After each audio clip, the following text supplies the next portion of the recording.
Hi, my name is Erin from the Sipping on Some Crime podcast, and I wanted to take a moment to tell you about Sandra Horwath, who vanished from her Ann Arbor, Michigan home in October of 1973. Sandy, or Sandra as she is affectionately called, was known to be a loving mother who was patient and kind with all three of her daughters who were close in age. Sandy's daughter, Robin, has a vivid memory of her mother who was always well put together and refined. As a mother, she never yelled at them, and her children truly felt secure and safe with her. In 1973, Sandy, 33, and the girl's father had been divorced for a few years. They had it arranged that Sandy would take the girls through the week, and their father would pick them up on the weekends and take them to Detroit, where he resided.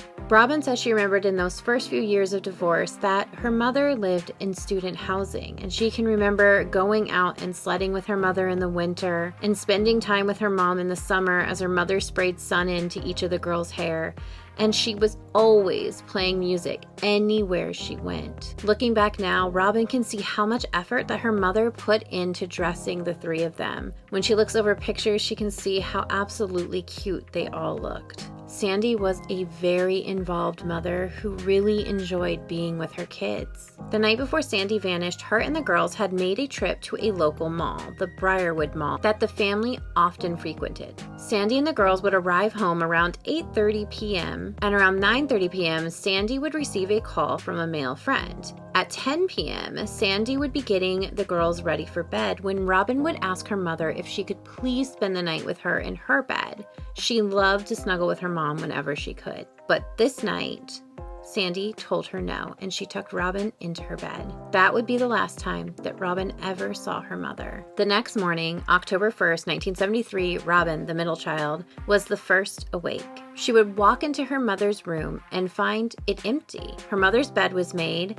her car was in the driveway, but she was nowhere to be found. Even though Robin was just 8, she decided to first call her mother's work and see if she was there. Her mother worked at a clerical job at the local hospital. When Robin called, they let her know that Sandy hadn't arrived for her shift that day. Robin would then decide to call her babysitter and inform her that her mother wasn't there and she wasn't at work. The babysitter would head over to Sandy's house and call the police to report her missing. From there, the babysitter got the girls ready and took them to school, while the adults jumped into action. When investigators arrived, they didn't note anything out of the ordinary in the home. However, they did note that the garden bed outside of the home had been trampled. Sandy's purse was gone, but a watch she wore daily was home, and her car was in the driveway, just like Robin had noted when she woke up first thing in the morning. Investigators would immediately organize a ground and aerial search, while other officers canvassed the neighborhood and local businesses that Sandy was known to frequent. One of Sandy's neighbors would tell officers the night that Sandy disappeared, they did hear a strange noise coming from the back of the house around 10:50 p.m., but they didn't elaborate. Family, friends, and coworkers would be interviewed by investigators, and polygraph tests would be done. However, days began to turn into weeks, and weeks turned into years, and they weren't getting any closer to finding out what happened to Sandy on that October night. Robin's father would end up coming to Ann Arbor to stay with the girls as investigators searched for Sandy. Robin remembers them going to school every single day, and at the end of school, her running home and running through the doors in hopes that Mom would finally be home. She said the adults in their lives did their best they could to protect the kids from what was actually happening. However, eventually the girls finally understood that Mom was not coming home, and they would have to pack up and move with Dad to Detroit. Investigators do have a suspect. They had a really solid suspect in 1975. Ann Arbor resident Gary Addison Taylor, a known serial killer, was living very close to Sandy's house the year she disappeared. And it is confirmed that Taylor and Sandy did have a relationship. What that relationship entailed isn't clear. But what investigators do know is that when Sandy vanished, so did Taylor.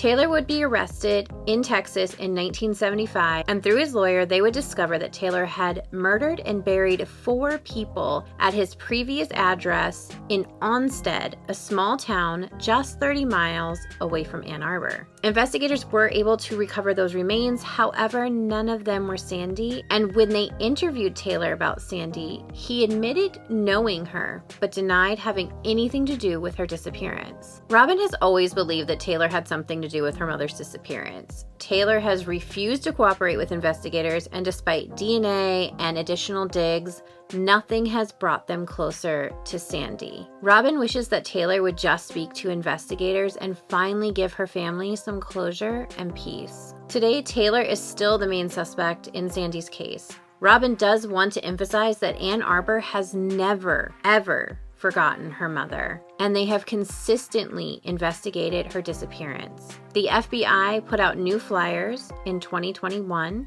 and I will have those links added in the comments below, as well as my Sipping on Some Crime webpage. At the time of Sandra's disappearance, she was 33. She had long brown hair and brown eyes. She was last seen wearing a house dress or a blue tank, blue stretch pants, a white blazer, wooden base sandals with a beige strap, and was carrying a purse. The Ann Arbor Police Department has asked anyone with information in Sandy's disappearance to please contact them at 734-794-6939. I'll be linking the article that I sourced in the comments below, as well as my Sipping on Some Crime webpage with more information about Sandy's case. Thank you for taking the time to get to know Sandy today. And don't forget, every time we share a face, we get closer to solving a case.